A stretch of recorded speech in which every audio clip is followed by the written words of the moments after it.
Good afternoon, everyone. We are so glad to have you joining us today for a conversation that we've called Breaking Barriers, Empowering Women in Business Development.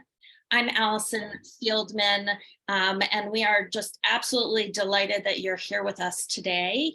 I'd like to remind you to please keep yourselves on mute throughout today's conversation. I'm sure that we will continue to hear that dinging sound as others join us over the next few minutes. But I wanted to first introduce myself. My name is Alyson Fieldman. I'm an independent consultant. I work with high growth professional services organizations, including law firms, accounting firms, and others.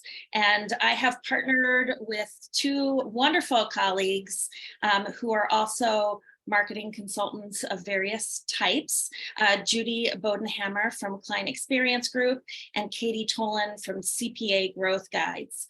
We all work in similar capacities, and we are all very, very passionate about marketing and business development, especially among women, which is what was the catalyst for today's conversation. I'm also delighted to introduce to you our four esteemed panelists. We have with us today Brandi Fletcher, a tax partner from Whitley, Penn.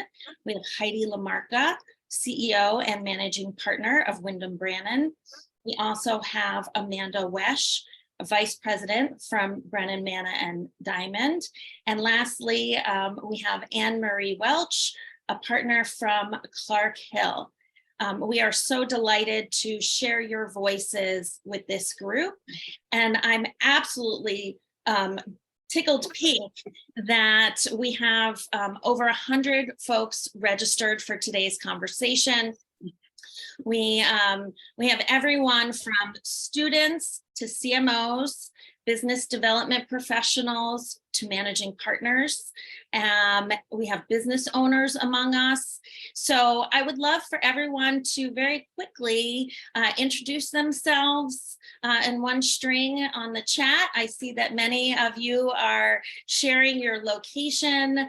So we have people who are joining us from Jackson, Wyoming, to San Diego, to Cleveland, Ohio, and everything in between.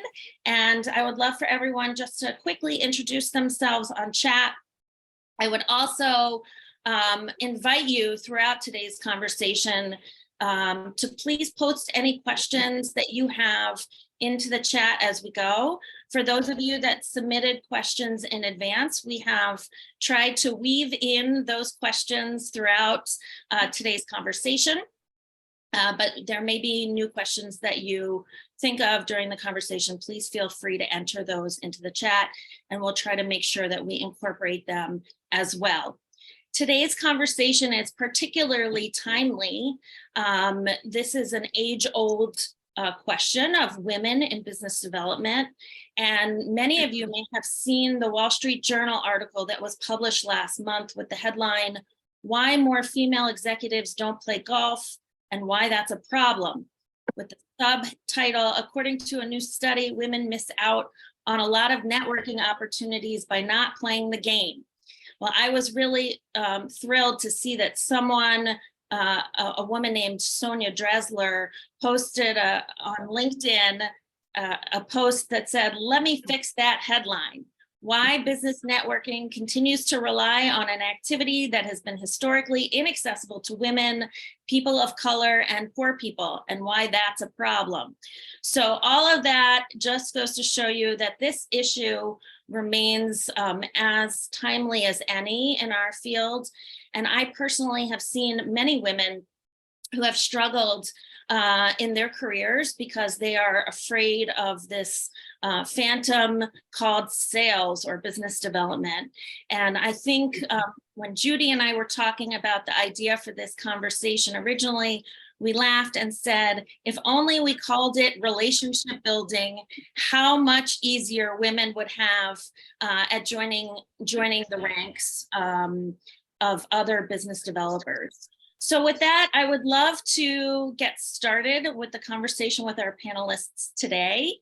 And I would love for each panelist to briefly tell us about your current role, and what business development looks like for each of you. So Heidi, do you want to start? Sure. I'm the managing partner for Windham Brannon. We're about a 200-person CPA firm based in Atlanta with a second office in Chattanooga. I really, as most CPAs, was terrified of business development, and I was probably a five-year person manager. And two of my female partners decided to start this accountability group. I don't remember how I got into that group, but it was just me and the two female partners. And every Friday we would meet for 30 minutes to talk about what did you do last week? What are you going to do next week? And it really, I wasn't going to be the one to show up and not have done what I told him I was going to do. So it really got me started in understanding it's not, if you don't call it business development, it is developing relationships. It's just meeting people and talking to people and telling them what you do. And I don't like sales. And if that's what it was, and I was terrified too, to go to my first meeting by myself. So I made one of my partners go with me, and I'm like, oh, well, that was easy. So I think it's just starting. And, once you do it and you develop a system, whatever that system is, it just becomes a habit. Great. Brandi, how about you? How did you get started with business development? Oh, let's see. I first joined accounting thinking I could sit in my little cubicle area and not talk to anybody, and nobody would really talk to me. I was that one that had to go into an office by myself to make my first client phone call. Just super nervous. But now that's the fun part of my job, getting to go to my client meetings and meeting new people. It's been a revolving door of just getting to do new things and meeting new people. It took a while for me to get there, though. As I progressed in my career, just starting new things and meeting new people it was just a good thing to do. So. Great. Amanda, how about you? How did you get started with business development? Sure. So I am vice president of a law firm that has multiple locations in Ohio, 3 in Florida, and 1 in Arizona. So we are quite spread out. And I am in charge of marketing and business development.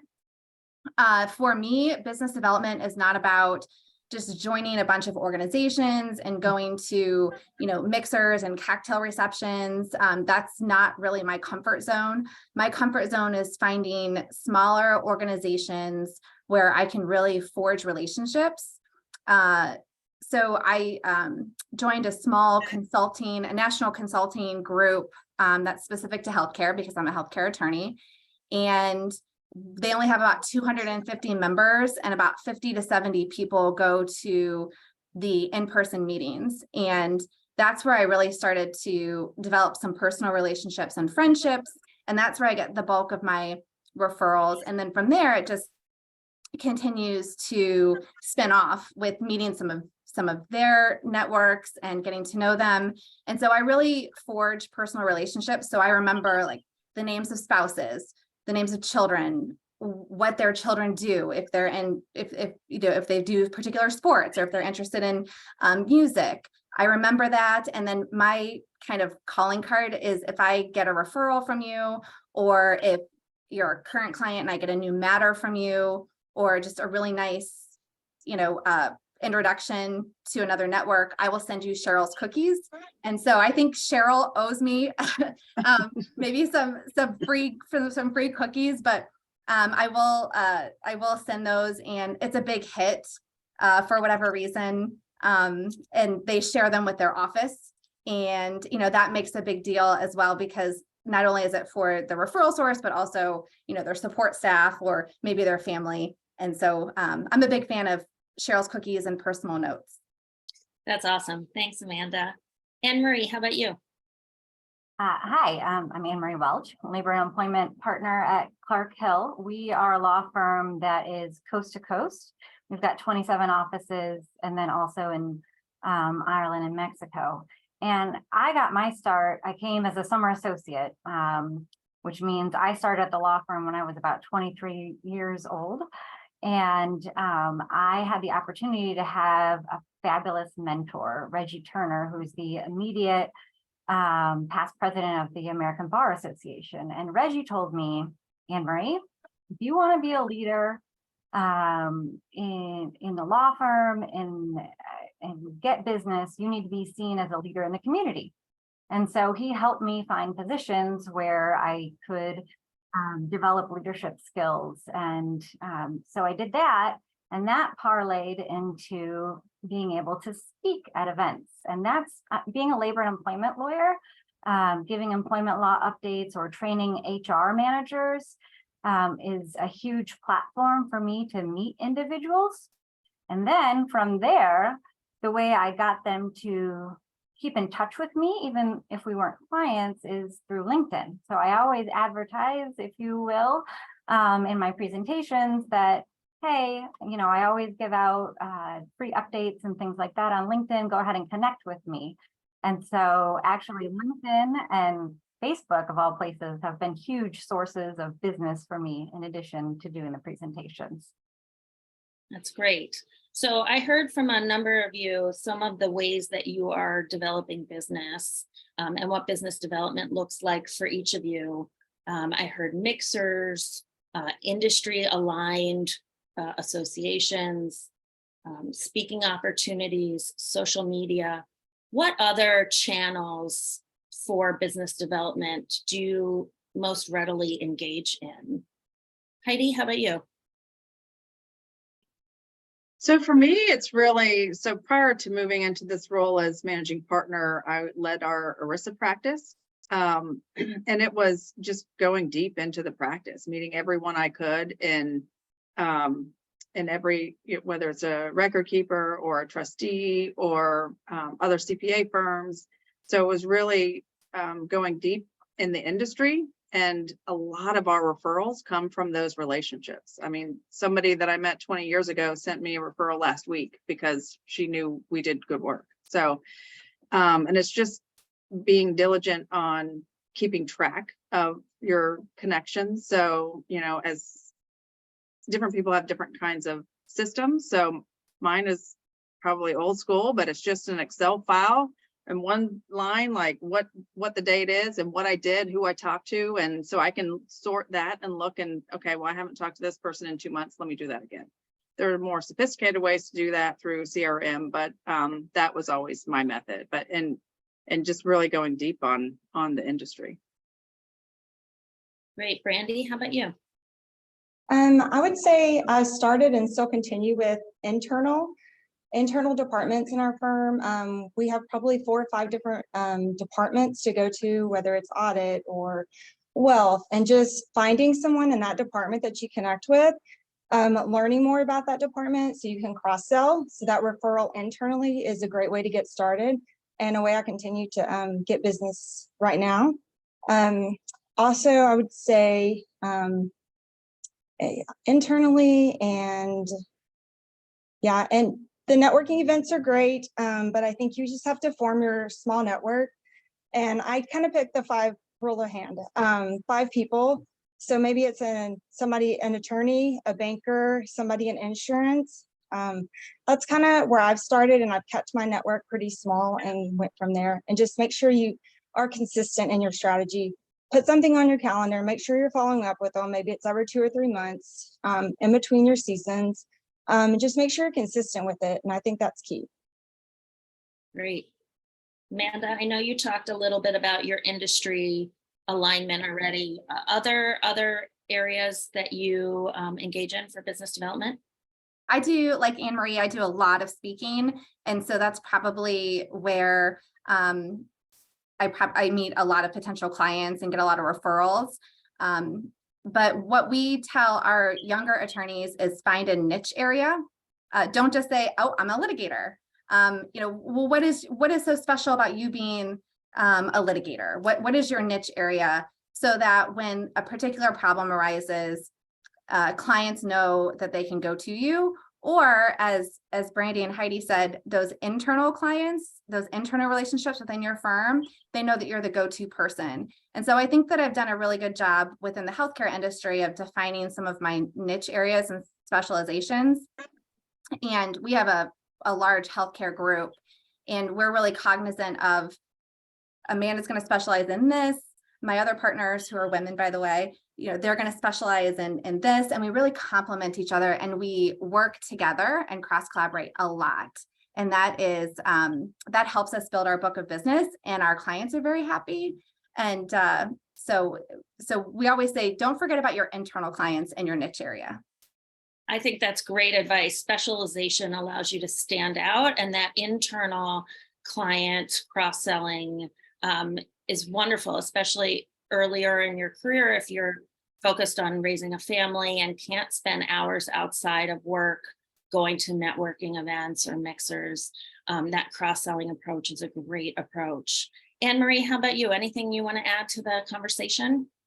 Sure, I have two things. One is when I started early on, I joined the newer lawyers group in our area.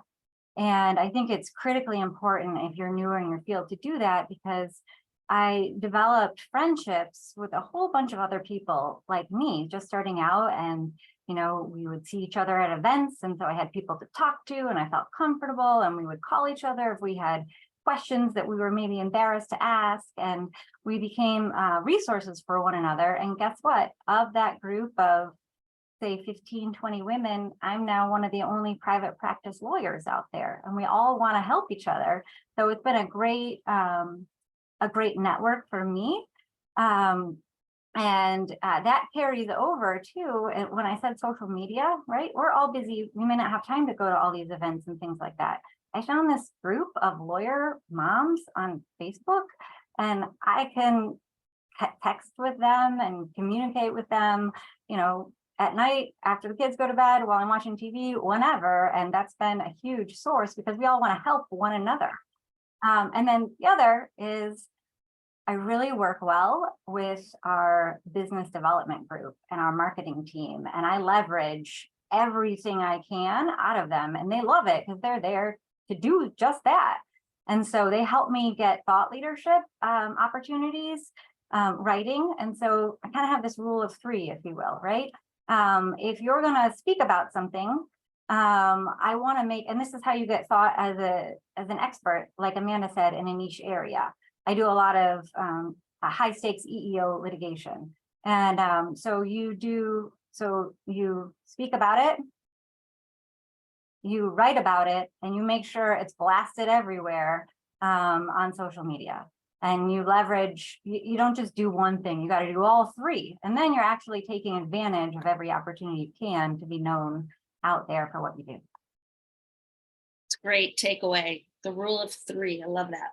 I heard some of you talk about keeping an Excel list or using CRM and the importance of consistency. So I wanted to ask you how you structure your business development efforts, about how many hours a week you would say that you focus on it, and how do you keep yourselves organized? Heidi, you want to start? Sure. Well, it depends on the season. So January through April might be a little bit fewer hours in business development than the rest of the year, but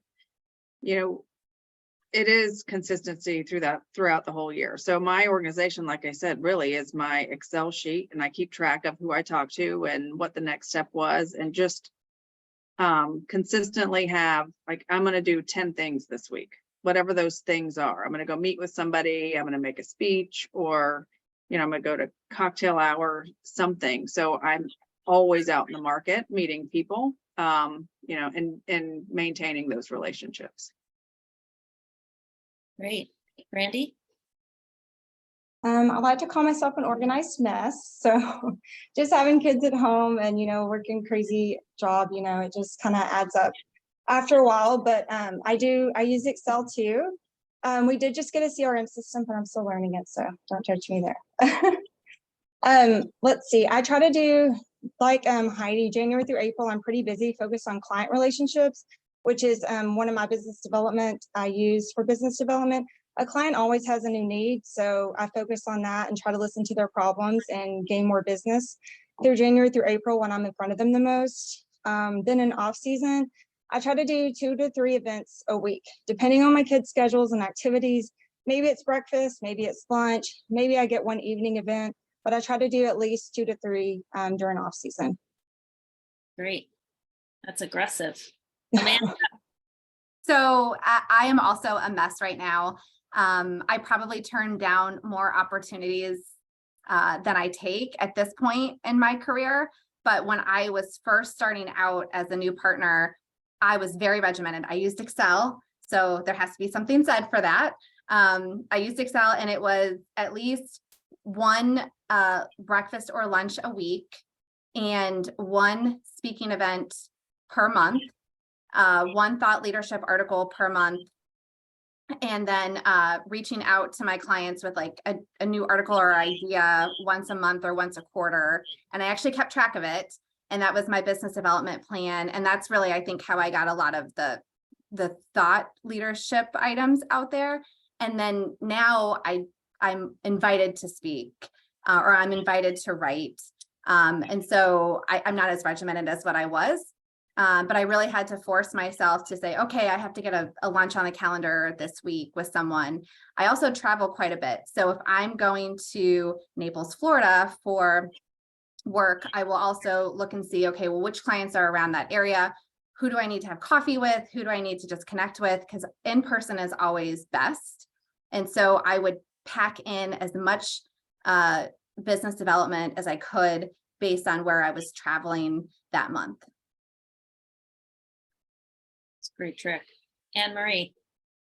Well, I don't use Excel, and I'm not as organized perhaps as you all are in terms of a regiment, but I think you're always doing business development. The first thing I do every morning is I read articles, I read new cases, anything that I can get my hands on. There's usually 5 things I definitely, and then sometimes I reach out if I know something's going on. And then I send those things to clients or to people that I want to be clients, just to make sure that they're thinking of me and they know I'm thinking of them. And then, I always post on LinkedIn because I said I would do it in my presentations. And so I want to make sure I commit to that because you have to be genuine, right? And then, every opportunity, when I go to soccer games, all those parents, they're all in positions, not all of them, but a lot of them are in positions to perhaps give you business, and it happens that way. Or I'm in a bunco group in the neighborhood, or your own clients, when they call me for questions, kind of like Amanda said, I want to get to know them as people because they may not always stay at the same organization. And I've followed clients from place to place, and I keep that, their current employer, and then I get their new one too. And so that's another way. So I think you're always doing it. And do you have to be intentional about making sure you're going to lunch and getting in front of people? Yes, but I don't think I'm as intentional as you guys are. I try to do it when I have time. It's a great reminder that I shouldn't just sit and watch my kid play soccer on Sundays. I should take the bull by the horns and make good use of that time. Wonderful. I'm going to pass the reins now to Katie to continue the conversation. I want to dive into the obstacle that we all face to business development. And, it was interesting because none of you said you spend weekly golf course meetings. So I love that. That was not on the agenda for any of you. But one of the real obstacles that women have, especially moms, so I'm going to start with you, Brandi, is how do you make the time? You have life, you have kids, you have activities, you might have parental responsibilities. I'm not even sure what falls in your realm. How do you make time for those set activities that you said you're going to do each week? Well, I'll say it's changed since pre-kids and, after kids. Now, when I have little ones, so they're 9 and 11, so they have activities pretty much every evening. I have learned I got an after-school sitter that actually meets me at the event so I can get there later, so I can go to a few more things after without missing their stuff. So that's helped me out a little bit. But just scheduling, I had to move to breakfast and lunches. I do a lot more of that than I used to. I used to not be a big breakfast person, but now I do coffee or something like that to make time for it. And that's what I've had to do. And then you know, me and my spouse will work it out that maybe one night a week I'm going to go have an activity planned, and you know, it's just a lot of scheduling up front and figuring that stuff out. And Anne-Marie, I'm going to come to you because one, you mentioned your children as well, but also social media, it still takes time. You know, you talked about blasting things everywhere. You still have to make time to read, to share, to, you know, to push that out. How do you fit that into everything else, and including your heavy caseload? To the best of as much as I can do it, I try not to schedule anything before 10 a.m. first meeting, things like that. I want to be there when my kids are leaving for school and have breakfast with them.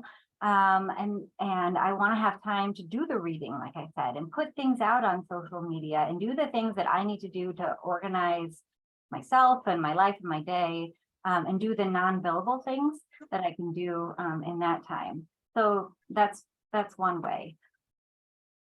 So is it kind of known throughout your firm that, you know, you're not don't set the 8, 9 o'clock meeting, like, you know, that you come in at 10, and that's okay. What kind of feedback, if any, have you gotten to that, positive or negative?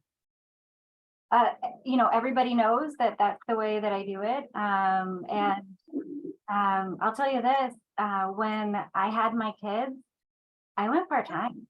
And that was totally okay. And for everybody that is thinking that you can't do it, your firm or wherever your employer, they hired you because they know that you have value, and they keep, you know, promoting you and keep you employed because you have value, and they'd rather have you work less hours but stay with them than lose you. And so, you know, don't think that that's an obstacle. And if you're worried about that, find another, you know, a female partner or a female leader that's done it, or just talk to them about it. You have to have a sponsor that you feel comfortable enough to have those discussions with. Okay. So time is a real obstacle. We also have these perceived obstacles. And one of them is imposter syndrome. Like, you know, I can't do this. This isn't me. I'm being fake. This isn't authentic. All of that kind of stuff that really is our lack of confidence coming through in the stories that we want to share around that. So, Amanda, I know you talked a little bit about how the big group settings weren't your place to start, that, you know, you started small. Talk to us about that confidence, and how did you build that, and what did that look like? So in terms of speaking, when I was a first-year associate, they had me speak at a big conference in front of 600 people, and I bombed. I mean, it was real bad. Yeah, you know, the content came across, but I looked nervous. I didn't look like, and that didn't scream competence. And I had a guy, he was our practice group leader, Tom Brady, and he said to me, Anne-Marie, we're gonna work on this. And he made me do 10 speeches a year. He said that was what I had to do, and that he was going to prepare with me and make sure that I was comfortable before we got out there. And he did it. And now I love speaking in front of audiences. And it just took practice. You know, it's kind of like what everybody tells their kids, right? You're not going to be great at math right away. You got to practice it. And once you do that, you're okay. So I got lucky that someone helped me do that. And now, you know, I love it. It's a hard lesson to fail forward, but that's what you did, is you built upon that. So, Amanda, how about you in healthcare? How did you get over that fear that you might have had, or that lack of confidence? So I would say that I had a little I had a majorly non-traditional route to business development.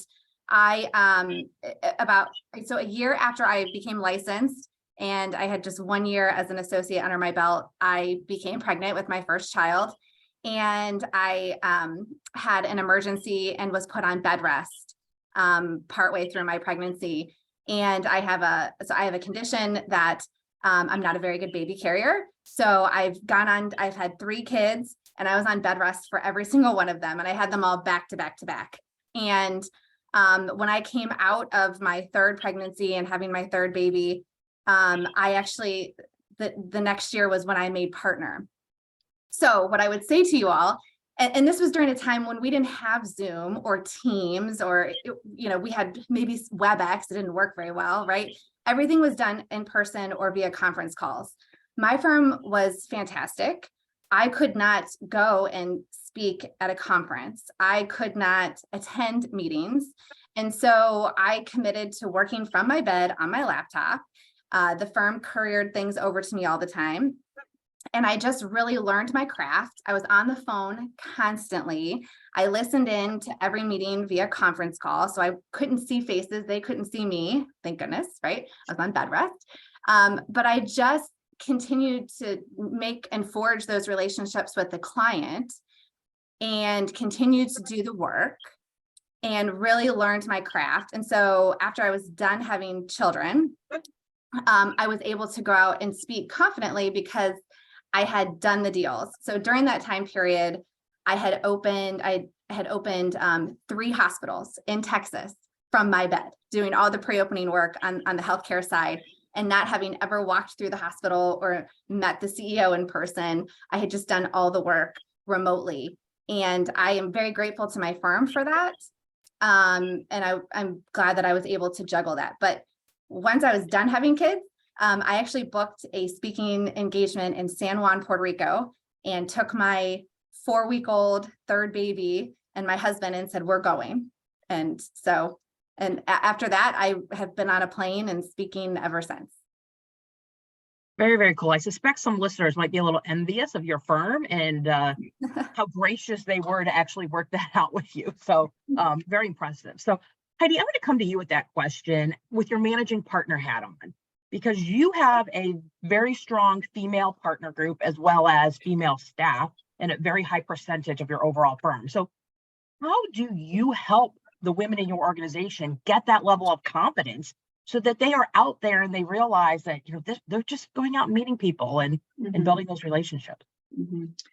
We're over 50% women owned and over probably 60% firm-wide women. So our whole outlook is similar to, I think Anne Marie said it, that it doesn't matter if you're a good worker, you're a good employee, and you have children, so you want to go part-time, or your husband moves, so you want to go with them.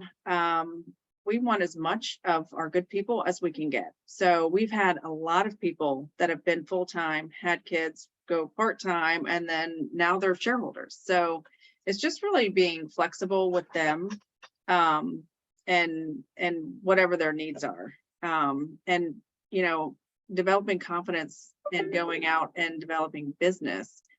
We have a program that we, ask our people to pick an industry, not just one, but whatever you're most passionate about, and really get involved in that. We have segment meetings, so they get involved in the segment meetings and they kind of baby step their way into business development. So, in their segment meeting, they'll be assigned homework. So you have to write this article, or you're going to join this organization and come back and let us know what the meeting was, things like that. So it's in a group setting. So it's not as scary as, I'm all on my own trying to figure this out on my own. It's a team focus. Okay. And the one thing I love about that my mind went to is, as moms, any mom out there on the call will say how we fiercely advocate for our children. We will stand up and we will say anything. But in organizations like yours, Heidi, it's okay for women to say this about themselves, to advocate for themselves. Yes. And it sounds like you guys are pretty receptive. Absolutely. We don't have shy people at my firm. They're very open. If they need something, they need a break, they need, whatever it is. And, we just want to be supportive of that. Okay, great. So I think I just want to touch upon one other thing, and this is probably the hardest part, or at least in people's mind, the hardest part about selling, and that's the ask. We got that sleazy car salesman kind of image in our head from every movie we've watched over time, and we can't do that. Oh, you want me to go build relationships? That's great. I think I can get there. But how do I do the ask for business? So I mean, I'm going to throw this out to you to start. How have you gotten to that stage where you can make that ask? I'm actually surprised when I hear myself talk sometimes on these calls. If I have a call with a potential client, I think it's about the experience to be able to say, I've seen clients in your situation before and I was able to help them out. I would love the opportunity to help you out, or this is what I would do for you. Relating, again, forging that personal relationship, but then also giving them comfort that I've done it before. I know what I'm talking about. That makes it easier to ask. But if you don't have that niche specialization, it's outside your wheelhouse, you haven't done it before, that ask is going to be a lot harder. So what I've done with the younger associates is I'll have them sit in on these client intake calls so that they can hear what it sounds like. Because yeah, it's the ask, but you're also giving the client comfort that I know what you're going through, I know what the issue is, and I can help you fix it. So as you get older in your career and you have more experience, it gets easier. And I don't think of it as an ask. I think of it as, this is my opportunity to help you. All right. And so Brandi, I'm going to come to you because you talked about internal being a big part of your audience as well. And the internal ask is probably just as hard, and maybe in some instances harder than the external ask. So how have you managed that?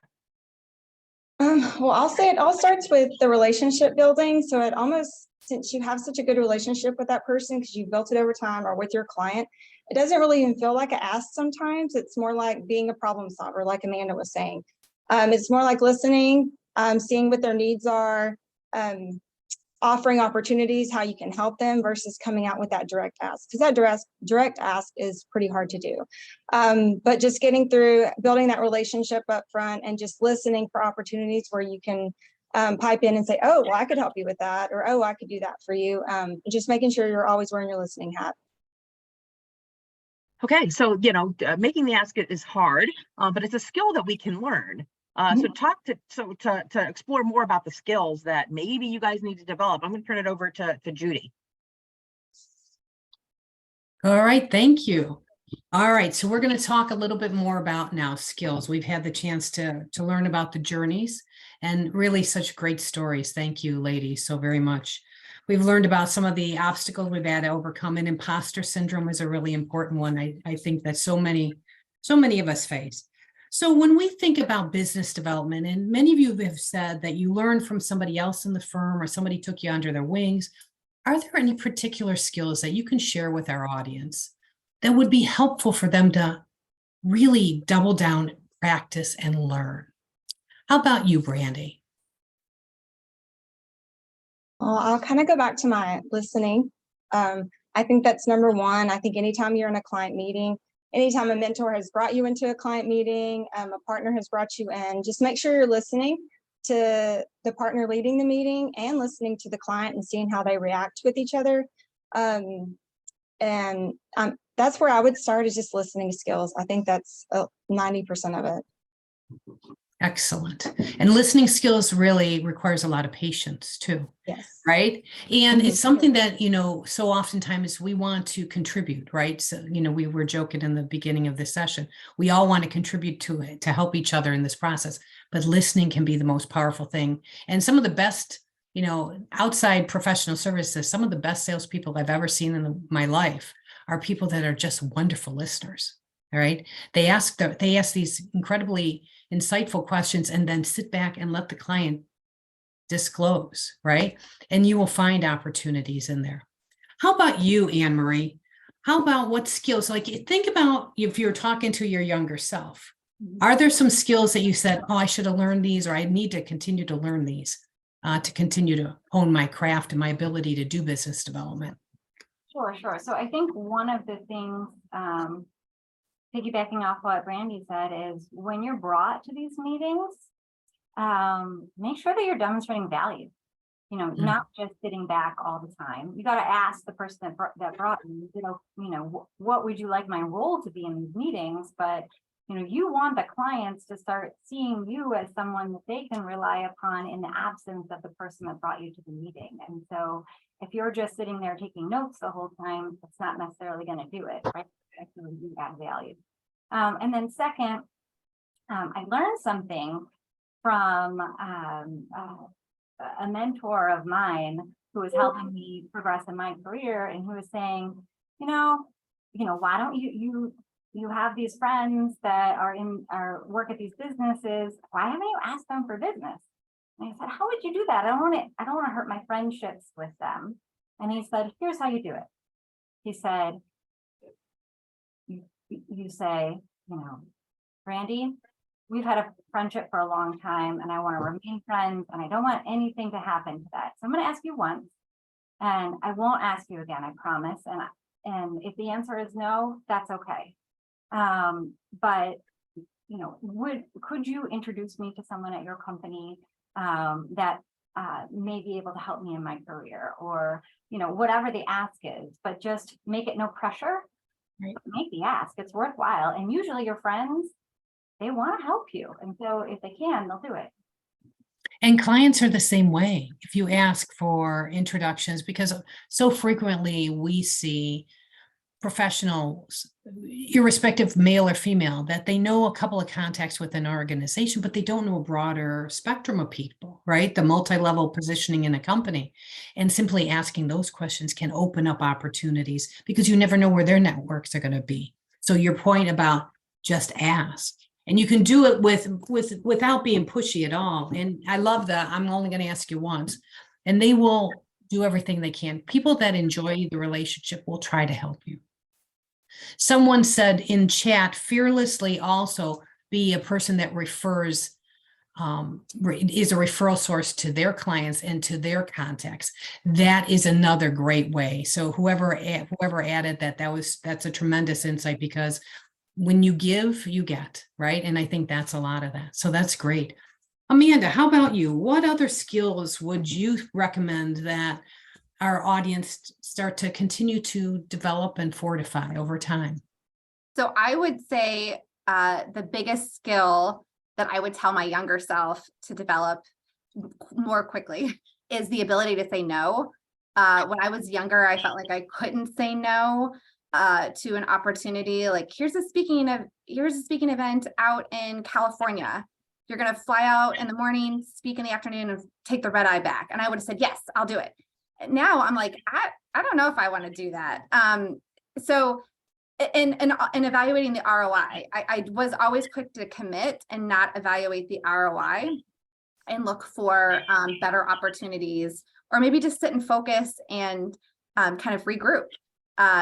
So I had an issue with saying no, but most recently I had an opportunity to serve on a board, and I just knew that I was not going to be a good board member. They were a young organization that really needed a lot of heavy lifting, didn't have strong administration. I think they were looking for a CEO. And I said, even if I commit to this board seat, I know they're going to look to me for a lot of operational support, which I just can't do.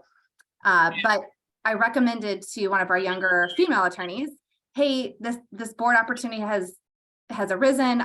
I really don't want to take it, but they really need help. And I think if you do it and you put in some non-billable time and give them some free legal work, this could be a good opportunity for you. And last week she signed them as a client, and she probably worked that relationship for 18 months or more. I know that she was giving free legal advice and helping them with issues and fires they had to put out, but she stuck with it and she signed them as a client. And so if I say no to something, but I still see that there's value or ROI, I will try to make certain that I offer it to someone else in my firm so that they can benefit. We always want to benefit the next generation, because my partners were so great to me. That's terrific. And I saw in chat, Becca Levine was saying, if you look at opportunities, right, and if immediately it doesn't make sense professionally or personally, whatever that might be, that it could be beneficial to you, then the answer probably is no. Right? No, I want to ask you this question, Heidi, because this is a place that women are not notoriously great at. The ability to say no, right? And the ability to raise their voice and ask for the things that they need. As a leader of a firm, What do you want our audience to know about that? Because I think there is some hesitancy. I don't want to damage my reputation. I don't want to hurt my internal brand. You know, I don't want to say, no, I want to be as helpful and supportive of our organization as I can, but I can't do it all. What do you tell these wonderfully talented professionals?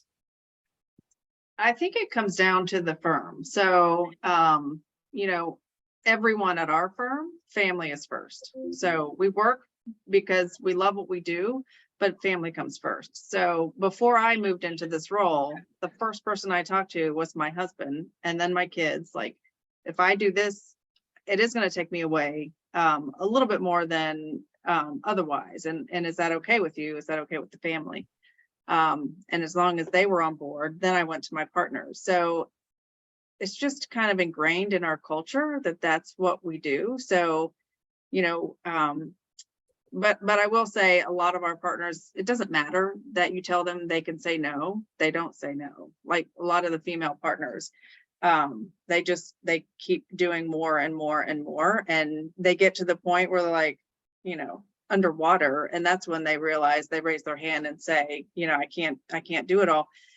But like when I moved into this role, I transitioned Arissa to one of my female partners, and then, you know, she's becoming overwhelmed because she volunteers for everything, every committee, every speaking event. So now she's getting some other folks involved. So it's kind of just spreading the wealth a little bit. And it's just, you know, you've got to be at a place in a firm that encourages that and supports people for what they can do. All right, so thank you. Let's talk about for a second, and advice from our panel. If you don't necessarily have a firm, or you don't know if the culture of the firm really is that type of supportive firm like Heidi's, do you have advice on how to professionally and kindly and respectfully say to maybe, you know, the managing partner or partners that are really critical to your professional success, to say, no, I can't do this now? Do you have some advice for our audience? Because this is a place I hear so much about. I know that Katie and Alyson hear the same. Anne Marie, maybe you could start. Sure. So when somebody's asking you to do something, it's because they have a need, right? And they need to have that need fulfilled. And so you can say, no, I can't do this right now because I want to make sure that you have excellent quality, and I have some other things going on that I've already committed to. But, you know, so-and-so has availability and they'd be excellent for this project. You know, your job is to fulfill the need and make that person look good. And if you're able to do that, I think it goes a long way, even though you're saying no. Great. And another thing is, again, find a mentor. If there's no formal mentoring program, find someone. If you ask someone, even if there is no mentoring program, they're likely going to say yes. And use that person to field questions like, so-and-so asked me to do this. I don't have the time, but I'm not quite sure how they're going to react. Do you have some advice? Right. And most people everybody wants to help everybody else to the extent that they can. And I think that is so true right now. I mean, I think we have arrived in the professions that we are much more collaborative and much more committed to each other's success, because we also understand we have to hang on to each other so that people don't leave, right? So we have to really help and really help each other. And I think the ability to find a voice, and maybe it's a colleague or a mentor, can be very helpful, because it's that sounding board that you can talk to without fear about what it is that you're experiencing. Anyone else have some advice to our audience about how to raise their voice and perhaps say no, or no, not now? Anybody else? Brandi, anything? I would just say, if anybody comes and asks you, don't just leave them with a no. Like Anne Marie says, offer a solution up instead. Yeah, just don't leave them hanging on a no, because then it's like, oh, back on their plate, and they're like, oh, well, Brandi said no to me, and now I gotta go find somebody else.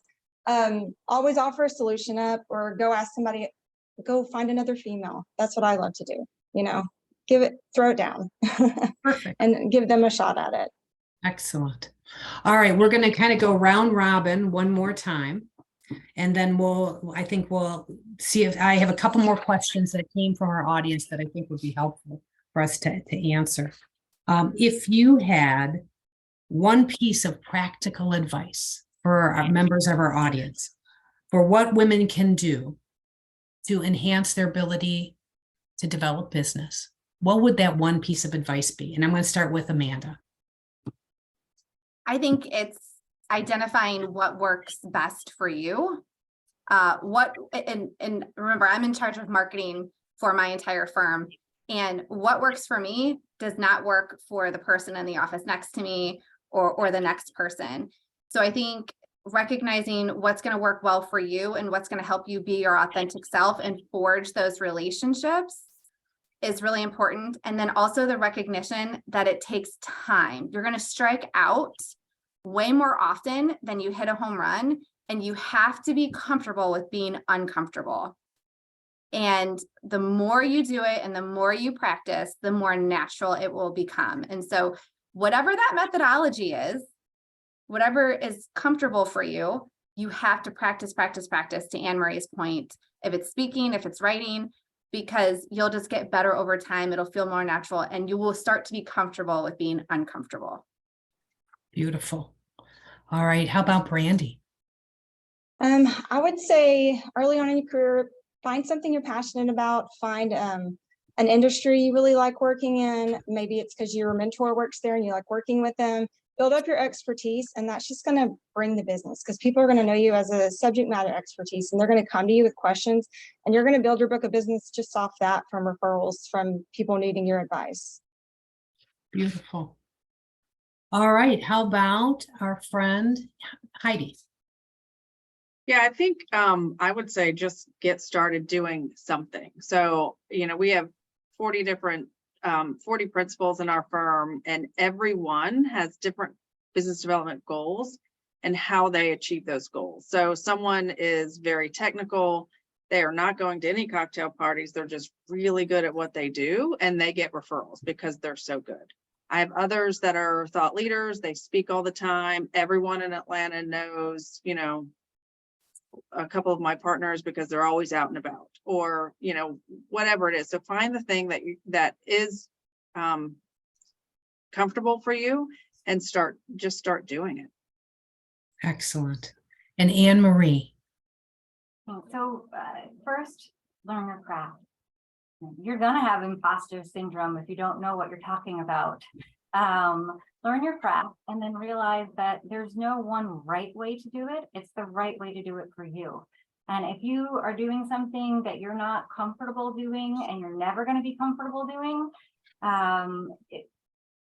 then it's not going to come across as authentic. You have to be authentic in the way that you're presenting yourself and developing these relationships, and you're planting seeds all the time.